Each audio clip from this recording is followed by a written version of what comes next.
long as you're willing to work. Welcome back to another episode of the Girl Stop Playin podcast. It's your favorite homegirl, Koereyelle, here to encourage you to stop playing with your potential and start working for what you want in life and in love. You already know I'm bringing you the information and the conversations to help you make the money and get the honey. You can have it all as long as you are willing to work. And y'all, this week we are broadcasting live from one of my favorite cities. Your girl is out here in LA, okay? I had the opportunity to travel to LA to support the book launch of one of my friends, and y'all know that I had to get in some work while I was here. And so lo and behold, I landed on Good Media's studio, slid in their DMs, and I got the good moms that make a few bad choices in the building. So I want to say welcome to the podcast, but this is y'all shit. So thank you for welcoming me to your space, and thank y'all for being here. Well, thank you. Thank you for trusting us with your podcast. Yes. Welcome to LA. Thank you. Thank you for welcoming me with open arms. This space is beautiful. If y'all are in LA and you want to record some professional content, this is definitely a space to check out and support. But for the people who may be unfamiliar with who the Good Moms are, can y'all give us a little bit of background on how you came together and how you created the amazing brand Good Moms Bad Choices? Hi, I'm Mila. I am one half of Good Moms Bad Choices. And how did we come to Good Moms Bad Choices? Well, Erica and I... First we had sex, then we became moms. Not with each other. First we had sex, not with each other. Then we got pregnant. We were pregnant around the same time, and we didn't have very many mommy friends. I think we were both... the first of our friends to have kids. I was around like 26, Erica's like 27. So we were pretty young, even though, you think you're grown. So we were in long-term relationships. We got pregnant. We decided we're going to keep those babies. We're going to be a family. And we had those babies, and we figured out that pretty quickly, like, this shit is hard and isolating. And prior to that, the Instagrams and the socials will show you, the people in your neighborhood. And I think we had scrolled past each other quite a few times because we have a mutual friend. And naturally, we're like, who the fuck is this bitch who is pregnant? And I'm pregnant. And I think when I first saw Erica, actually, she was pregnant, and she was getting proposed to at her baby shower. And, you make a thousand assumptions online. So I saw this. I was like super jealous because she was doing it right. She was getting engaged. She got a big fat rock. In my mind, she was getting engaged to like a filthy rich African, and and that was not my story. So like that's the story I made up in my mind, and I was pretty jealous. And then and I had also fell upon Jamila on IG as well. Actually, the first time I saw her, it was she was still pregnant at the time, and I saw her, and I was like, oh my God, she's so like small and petite and just has a belly. And I was like, I'm like gained 70 pounds in my pregnancy, and she was like still kind of like being sexy in the mirror, and I was like, she was like a mirror to me. So I was definitely I felt jealous. I was like, who is she? And then fast forward, she had her baby. I was still pregnant at the time. And I see her at the pool. She was at a pool party in like this tiny little bathing suit, holding a glass of champagne with Luna on her hip. And again, I was like, oh my God, like she's out with her kid at the pool party, like obviously judging her as well, because I had subscribed to this idea that I had to change when I became a mom, and that like those days were done. But even though I judged her, I was still like, who is she? Like, where is she at? And I think, again, my friend, I had my daughter. My friend shared a story with her again. I was like, listen, where is this mommy friend? Where is this girl, the only friend in the group that has the baby? And so she's like, oh, we're actually going out tonight. You should come see her. And so, or come meet her. And so I dropped my daughter off. She's about 3 months old, to my mom, and pumped in the car literally, and went into this bar to meet my future business partner and best friend. Totally something I would never normally do. Maybe now, but back then, like, I was like, I got my friends. I don't need no new friends, But I was desperate. And so thankfully, I found Jamila in the bathroom. She was super friendly. We planned a play date. We got together like a few days later. And, we kept it really surface at first because, you're still getting to know somebody. And you're like, how are you doing? We're like, I'm so good. I'm so happy. I'm going to get married. I'm so happy. Meanwhile, I was like dying inside. And same with her. And so I think we hung out a few more times. But, if you're a mom, it's really hard to maintain just to maintain yourself, let alone friendships. So we lost track of each other. And I would say around 2 years later, me and my partner had broken up really unexpectedly in a very dramatic ghetto way.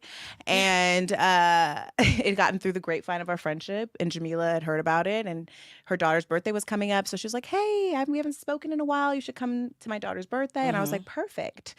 So I came because at that point, I had been single for a while now, and I was really excited about where I was at. I had joined Tinder. I had started swiping and meeting new people. And then somewhere along that journey, I started dating a married couple.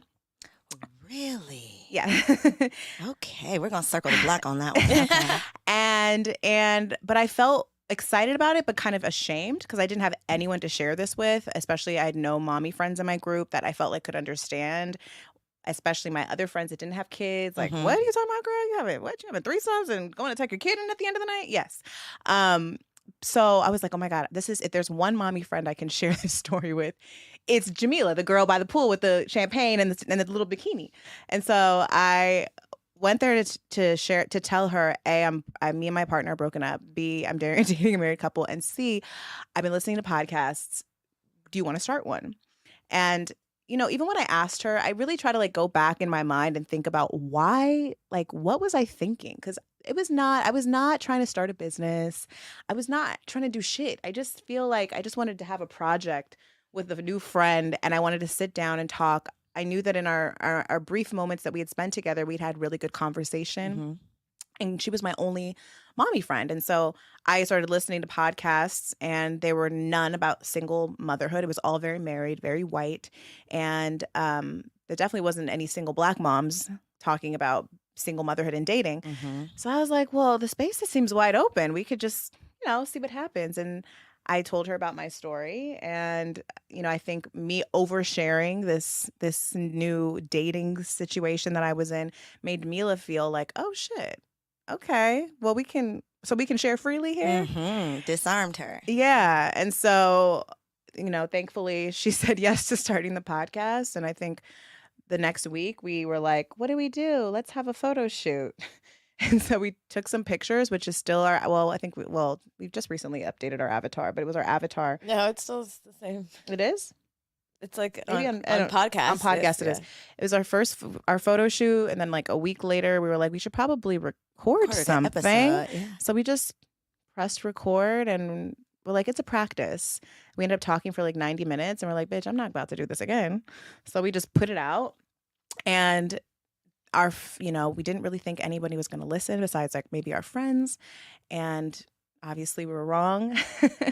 And it's been this amazing journey that we've been able to take together. And I think because we didn't think anybody was listening, we were really bold and we didn't hold back. And that has really been, I think, the superpower of our friendship, of our platform, is just the vulnerability, the honesty, the bad choices, the good choices. And that's kind of how we got to be Good Moms, Bad Choices. And what year was that? 2018. So several things. I love that y'all were secretly jealous of each other. And yet y'all still, because that's a very real thing. And the fact that y'all can even sit here and admit it, and it's easier to admit it with a friend, right? But jealousy, envy, these are very real human emotions that all of us experience. And I think it's kind of silly to pretend like we don't. So for you all to admit it, I think that definitely disarms other people. It makes other people feel comfortable with being who they truly are, not feeling. And I think that's what y'all got from each other too. It's like, well, if you're willing to overshare, if you're not ashamed to tell me this, let me tell you some shit I've been doing. Let me tell you what I got going on. And I think your listeners appreciate that as well, because it is very much, there's so much judgment with moms, right? We see this everywhere in terms of social media and just reality TV. And just when you are a mom, you're supposed to live in this mom box, operate like a mom, look like a mom, dress like a mom, talk like a mom. no, it's impossible. It's literally impossible to do. And you mentioned like feeling like you had to change. Do you feel like you have changed since becoming a mom? Do you feel like you have been avoiding change because you don't want to become whatever you think a mom is? Like, how has that transition, the reality of the transition been versus kind of the idea of what you thought it would be becoming a mom? I mean, I think I've definitely changed. I think that inevitably, as women, when we bring life into this world, there's a level of it's literally a rite of passage. There's this major shift in how you view yourself and your responsibilities and your child's needs versus your needs. But I think that prior to having my daughter, I was kind of in a space too where I really didn't know what my purpose was. I had kind of dabbled in a lot of different things all my life, acting, modeling, working for my mom's beauty company. And I hadn't really like settled into like who I was. And then I was also now bringing life into the world. So I felt it was even easier for me to feel like I had to um, subscribe to whatever I see in social media or like what my family is telling me I need to do now and what I can't do now, because I already felt insecure about like You didn't who know is yourself. Erica? Yeah. So I think now that I think once you really step into the role of being a mother, there's a confidence that inevitably follows because you're like, bitch, I brought And life keeping a child, here. and she is still alive. She is every year. I'm like, I told her the other day. I was like, I'm just really proud that you're alive now. And she was like, what? I was like, you don't understand how hard it is to keep me alive and you alive. Like this is crazy.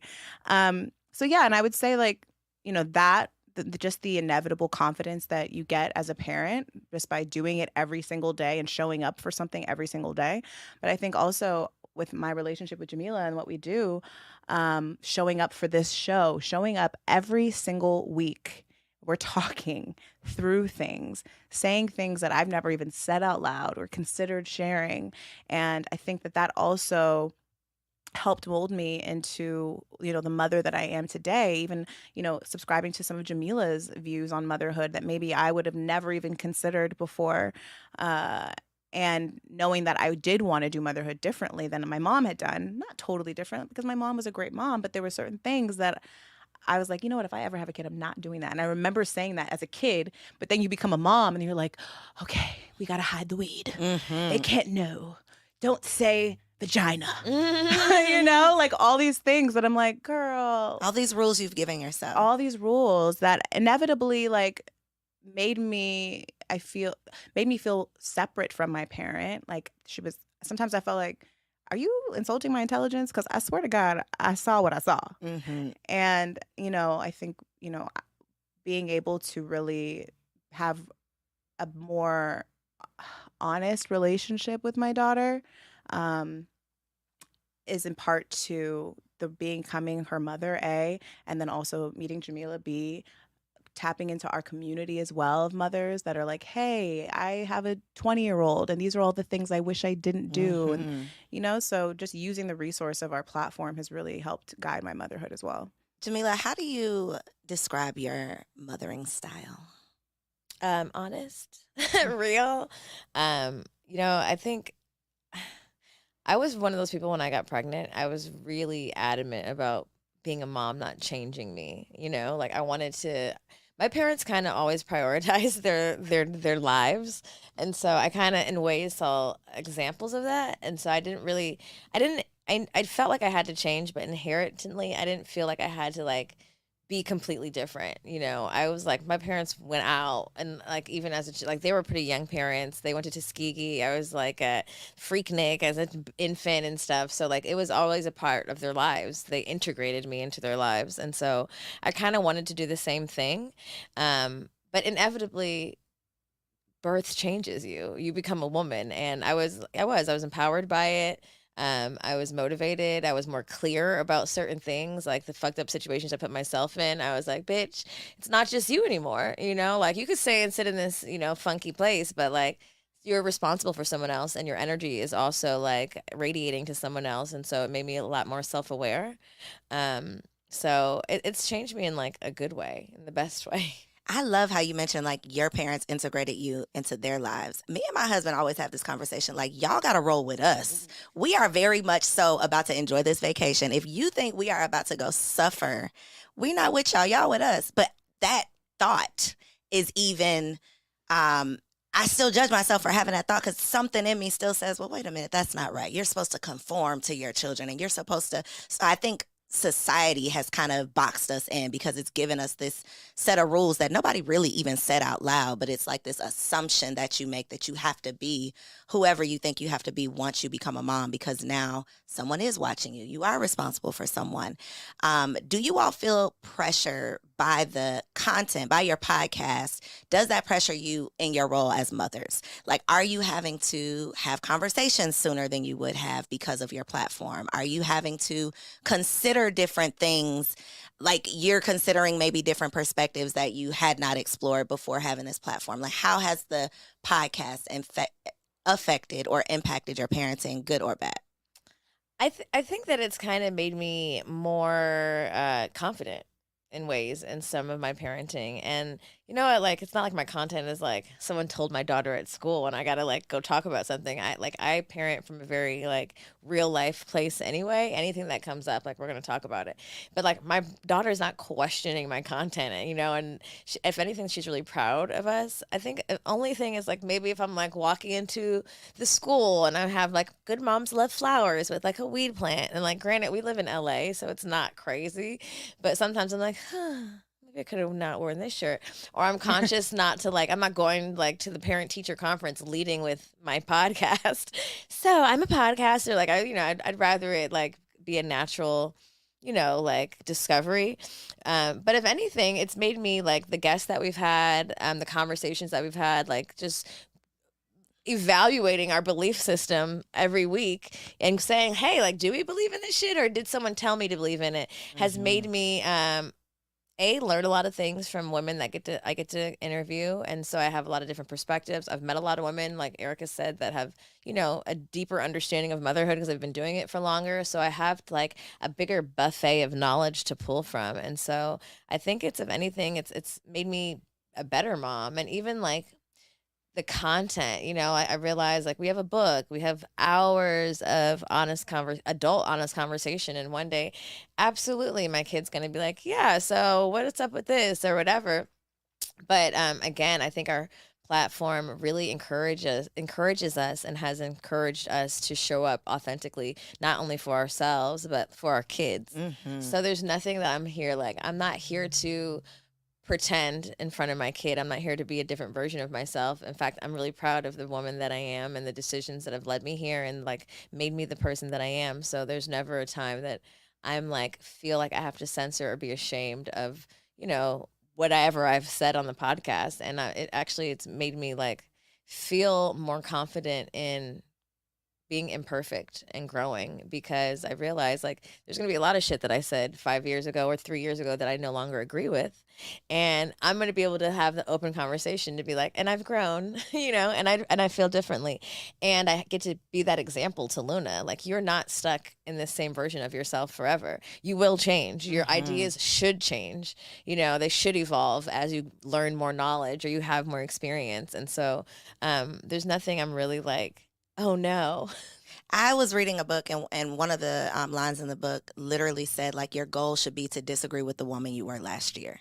Like, if you are still in agreement with 2022 version of yourself, you're not growing, you're not evolving. Like, things should be changing, and that's not anything that we should frown upon. That's literally the sign that you are evolving and maturing.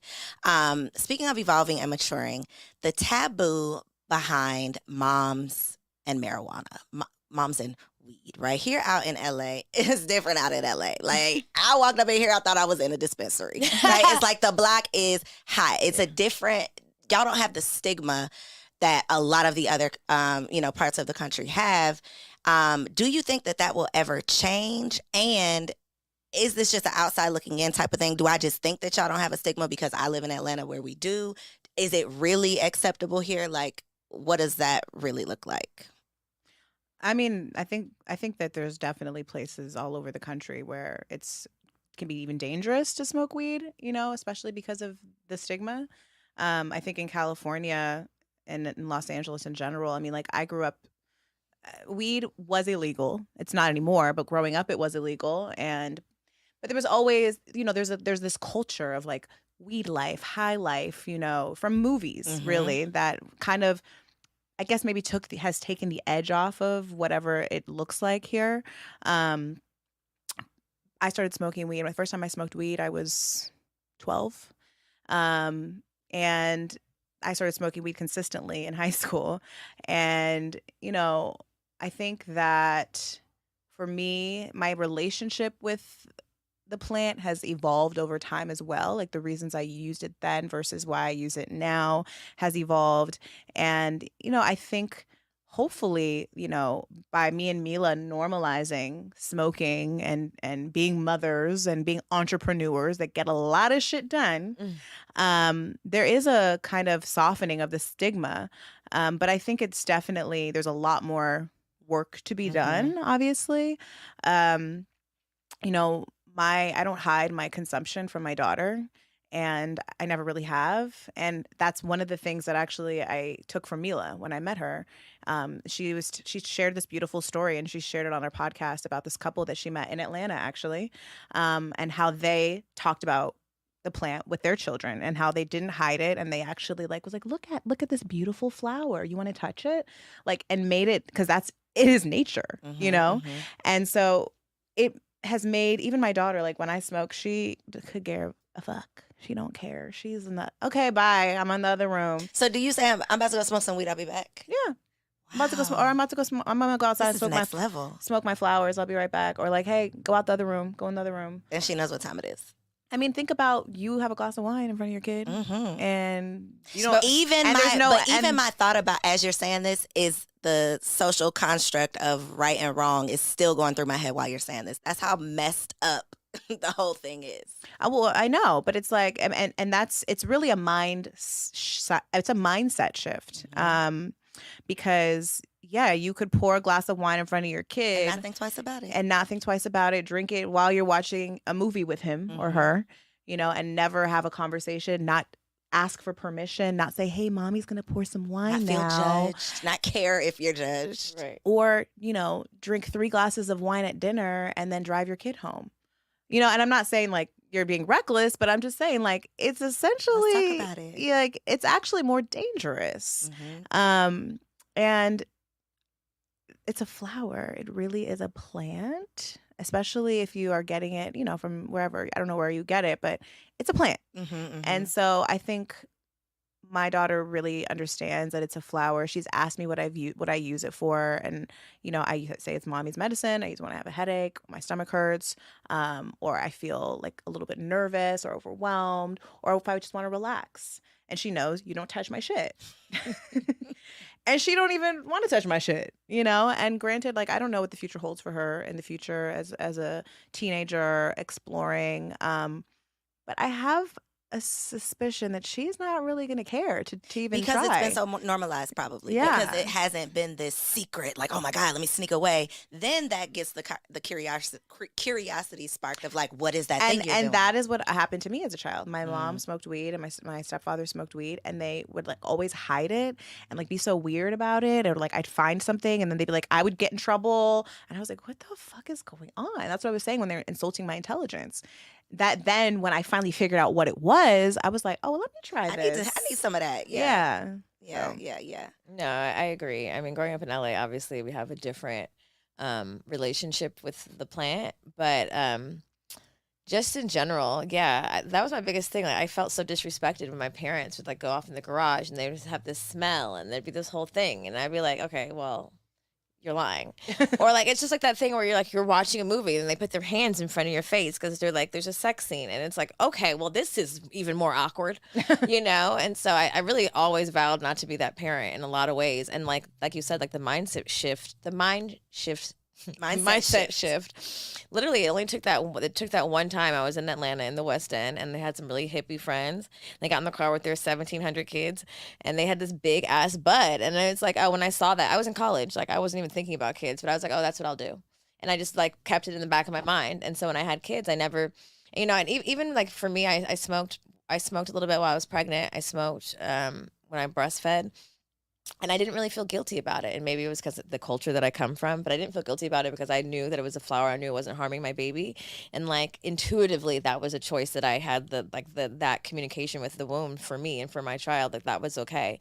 But, you know, I do notice it's so crazy because I don't really care a lot about people's opinions, but I'm very hyper aware of, I'm a Black woman. And even in California, like it's crazy that, like I said, I'll wear certain, like our own merch going into the school, but because she goes to a predominantly white school, I am hyper aware of, like, I'm not about to drop you off reeking of weed, and I'll be a little more conscious when wearing the marijuana flower saying good moms love flowers when I walk into the school. But mostly that's because I don't want her to be targeted, or I don't want anybody else to make an assumption about me or her. I guess like the more our podcast and our platform grows, like that's like less, you know, there's going to be obviously like people are going to be able to find it easily. And gratefully, I'm thankful to live in California where it's not this big thing. And it's not like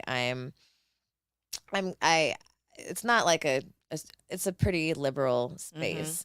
But for the most part, I do believe that like having conversations with kids does kind of take away that curiosity, because we're like, you can't lie to me and I already know. And in the reality of things, like if we really keep it real and talk about even how, you know, Netflix and Hulu have these specials on like the opioid epidemic, right? And we start comparing prescription drugs that are 1,000% legal, that nobody is truly regulating, and being abused. I've literally know of a person who has done several drugs and said that the addiction to opioids was much harder to kick opioids than cocaine, which is not something that I would expect based on what we've been taught, what we've been led to believe. And so even when we think about, you know, the prescription pills, that is like the stigma, the stereotypical soccer mom that's doing, you know, that's popping pills to stay cool.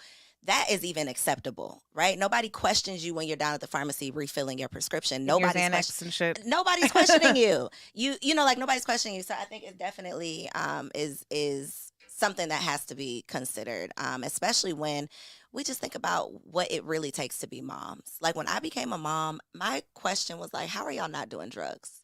How? Like, how? And then throw in multiple children. Throw in not having support or help or a partner. Like, how? How are you doing it? And I think now women are like starting to cry out for help. Like we've seen several women just over the last few days making these social media videos of like, this shit is hard. Like this cannot be life. And I get that I signed up for this when I decided to have this child, yet living in America, that's supposed to be just like the place to be, right? And I have zero resources. I have zero access to what I need. And so I think the community that you all are building, the resources that you're building, you all just being advocates for women needing fucking help. Like I just need help, and it's okay to admit that I need help. It's okay to turn to a friend and help one another. And before the show, we were talking about like communes, like moms getting together and let's just figure this out. Like let's just create a community. Do y'all think that that's the future, or do y'all think that's just like a figment of our imagination? I'm here for it. I'm absolutely here for it. I've seen a few articles recently about like older women who are like retiring together and buying one big house. And I'm like a community bitch. So I'm here for it. Like, let's take turns cleaning. I want to take a turn. I want just to have Mondays. I don't want to do it every day. So if we could like garden together, you know, like have some like, you know, farm hands and like have little separate houses on the prairie, I'm here for it. I don't think anything is off the table. I mean, look, we're living in the world of robots, basically. Like, I don't think that anything is a wild thought. And if anything, I feel like that is actually going back to the OG version of what motherhood is supposed to be, or parenthood. Parenthood is supposed to be, yeah, the village. I was thinking about that today because I was telling you I went to go look at a house and it was so expensive, and I was like, but it was trash, and I was like, what the hell is happening? And I was like, I might as well. And I've played with this idea. I've even like talked about it and stuff, and thought about it. For me personally, if we're gonna be on the commune, like I'm a Scorpio. I need alone time. I need quiet. I don't want to see niggas for like a few days sometimes. Yeah. Like I am cool being totally by myself for like a few days. So the commune would have to be very spread out. I'm gonna need my own studio apartment or something. But But yeah, I mean, I think especially for single mothers, this shit is hard. It is Inexpensive as motherhood hell. is not. We were not supposed to do this alone. We were not supposed to do this alone. And I know that even the married moms, I know that sometimes you guys feel alone as well. And it really does require community. It really does require a tribe. It really does require support if you want to be fully happy. You can do it without it, but you're not going to be happy. You're not going to be happy. You're not going to be fulfilled. You're going to be stressed the hell out. You're not going to be able to enjoy it. You're going to look up. Your kid's going to be old as hell. You're going to be mad. Nobody wants that. No. Nobody wants that experience. So any resources that we can share, I definitely think, not even just single moms, because to your point, married women ain't just out here living lavishly. It ain't. I think that is one of the biggest misconceptions that just separates. It's just a point of separation. It's just something for us to lean on and say, well, you got it better than me, or I got it harder than you. Ain't no awards for any of that. Like, it's hard out here, period. Well, I think that there's like a divide too that's been created by women as well. Like, oh, I'm married. Like, well, I got wifed. You know what I mean? Where then like the single moms are like, well, bitch, I got my weekends free. That's a thing. That's a thing. But I think that I know that a lot of times even married women, they feel very alone. Their partners are not showing up. They might as well be single parents, And so I think that's the misconception of marriage. You just automatically think that you have this built-in support system, and that is not the case, unfortunately, all the time. Mm-hmm. I think we discovered that a lot through our friendship too. Just like meeting at a divine time where we were kind of in the same space, like new moms recently breaking up with long-term partners. We found like in our friendship and in our partnership, we found like, oh, you could be my baby daddy.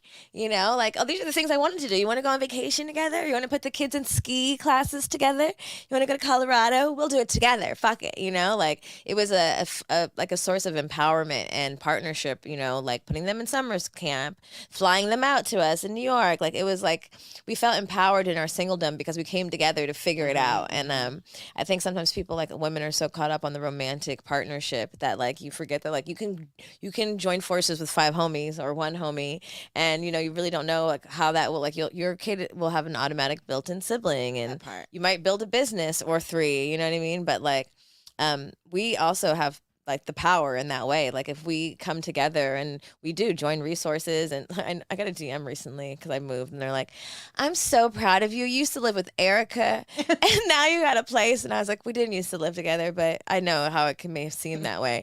But it's like, yeah, like this friendship made me feel better about my, like, not my better about my singlehood, but like my choice to be single, because I know a lot of moms listening, or a lot of single moms or whatever, a lot of Black moms or women of color avoid breakups and stay in terrible relationships because they're afraid to be alone, because they're afraid of what it looks like alone, because it is a lot to carry by yourself, and the thought of it is fucking daunting. But through leaving those situations and saying, you know what, fuck it, let me see what happens, and then discovering my friendship with her, I really gained the empowerment that I needed, that like, oh, you can be happy and you can have partnership and you can have support, and it doesn't have to look like this Disney movie. I love that. And I am all for making choices that are truly going to make you happy, make you feel whole, not choices based on what other people think, or choices based on, other people's opinions of you. So I love that y'all are even examples of it. Just because it didn't go this way does not mean that it's not going the way that it's meant to go. Right. But I cannot let this end without circling back to this married couple that she was in a relationship with, because we're talking about this village, right? We're talking about non-traditional circumstances. And in my mind, when I think about the conversation of poly, the sister wife thing sounds good, to help out with these damn kids, to clean the house. Like, we can share responsibility. That sounds great. But in my mind, the sharing of the man is where it stops for me. Tell me about this experience, and is this something that you could seriously see yourself being a part of, like, long term? No. Okay. This was a season in my life where, I think it came to me at a really important time where my relationship had ended through deep distrust. I'll just say that. Okay. Deep distrust and betrayal. in what I thought was going to be a marriage. Because I would, like Mila said, she found me on the internet. I got my little fat ass ring. I was engaged, planning my wedding in Jamaica, literally days away from sending out my bridesmaids invitations when all my world came crashing down. So my belief system in marriage and union overall was like, oh, this is trash. Men cannot be trusted. I don't give a fuck if you're married. Like, no one could be trusted. So when I met this amazing couple, they really changed my mind about that because of their radical honesty. They were so open with one another, and that was all I really craved in my previous relationship, because I was down to play like how they play in their relationship with my partner, but it just weren't there. It wouldn't have gone the same. So when I saw this example of, wow, you're married, you have a kid, you guys are both successful, you guys are both beautiful, so honest, so loving to one another, and I felt honored to kind of be able to come in and share in their energy and in their space. And I'd never done anything like this before, so they really helped guide me through the ground rules of their relationship. We stay on this group text. We don't ever veer off of here. And then they really courted me, so I felt like they were dating me. And it just really was what I needed at that time. And, but for me personally, no.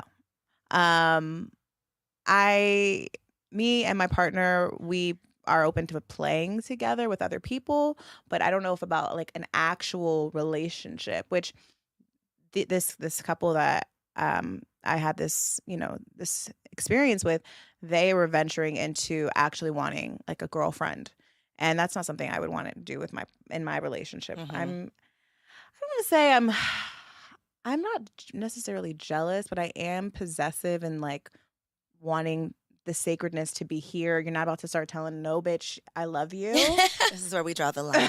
Okay. You're not going to start confiding and pillow talking. There's none of that happening. So yeah, no, I don't know if that's really right for my relationship, but I like women. So. I have a question. I have another question. This is a personal question. How do threesomes work? I'm sorry, baby. I had to ask. My husband be like, what's wrong with you? I don't understand how threesomes work. What do you mean? How do they work? Isn't someone getting left out at some point? The logistics of it all. You take turns. I mean, there's always somebody's left out. But no, there's you take because all three of you can experience pleasure at one time.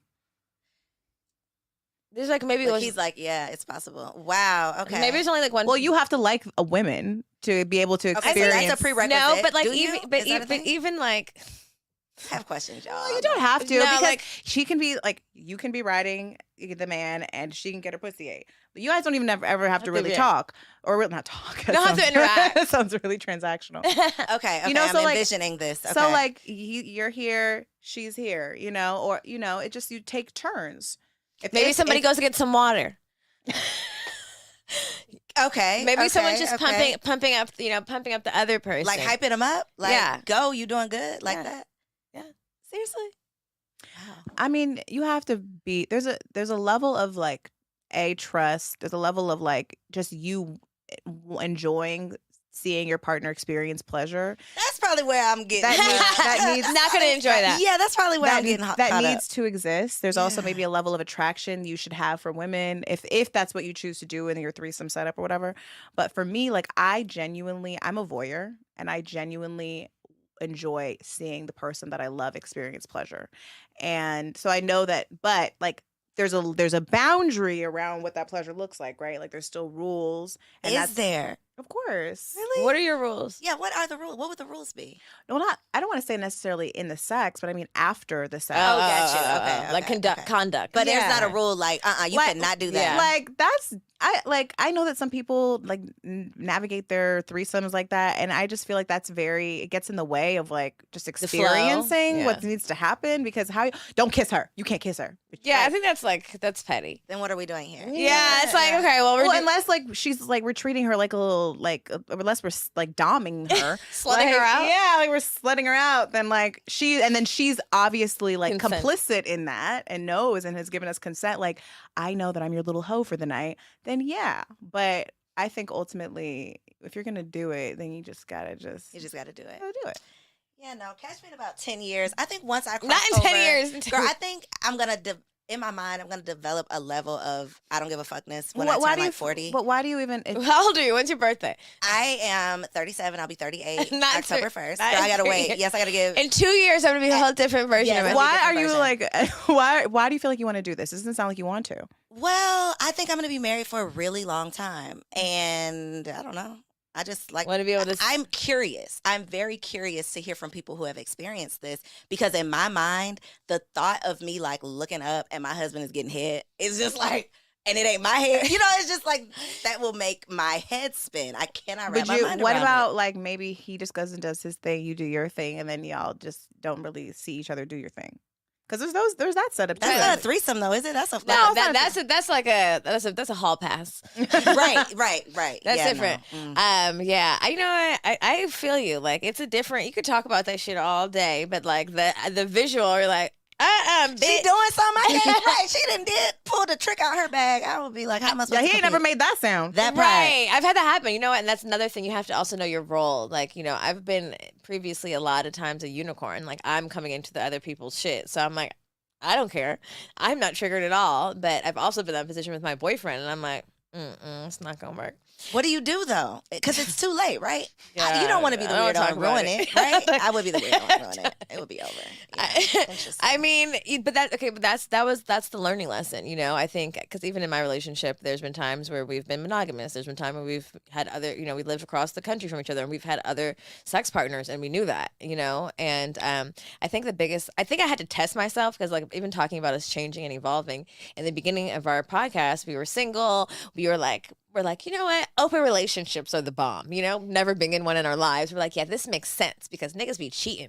So, and then we were like very like into the open and poly lifestyle. And then we got boyfriends and we're like, maybe not, but I think the biggest lesson is the exploration of it and like letting it happen and then being like, no, not for me. But also loving someone, allowing the freedom and being able to, I think a lot of it was like, as a woman, a lot of men say they can handle things and then they can't. And I think for me, I was testing it. And for my man to still love me and accept me, even knowing like maybe I was screwing somebody else where a lot of men could never, it was like, it made me feel really loved by him and really safe. Like there's nothing I could do that's going to make you feel any less of me. You're not going to judge me after this, But also I think there's a level of like,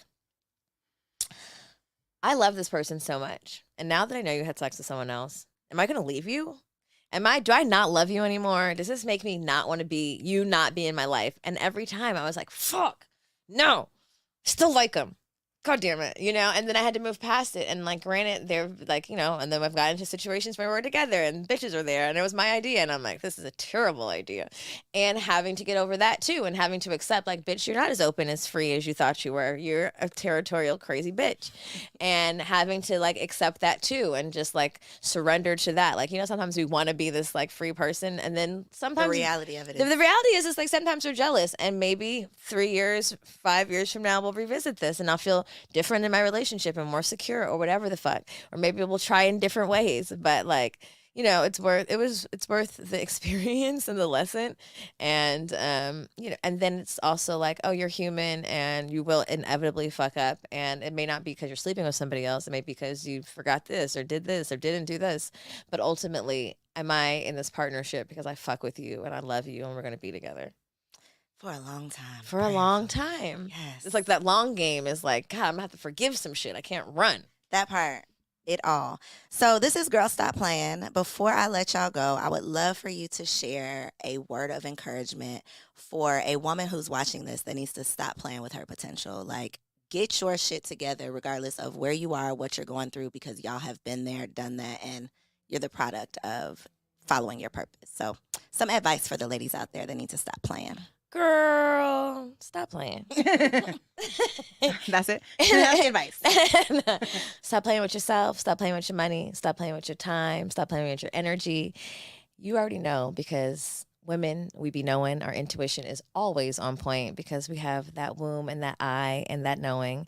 So if you're in some shit you're not supposed to be in, if you're in a job you ain't supposed to be in, if you're in a relationship you're wasting some time in, you already know. I don't even got to tell you. So if you're listening, and you know that this message is for you, stop playing and choose yourself and bet on yourself because you really never know what's on the other side when you do that.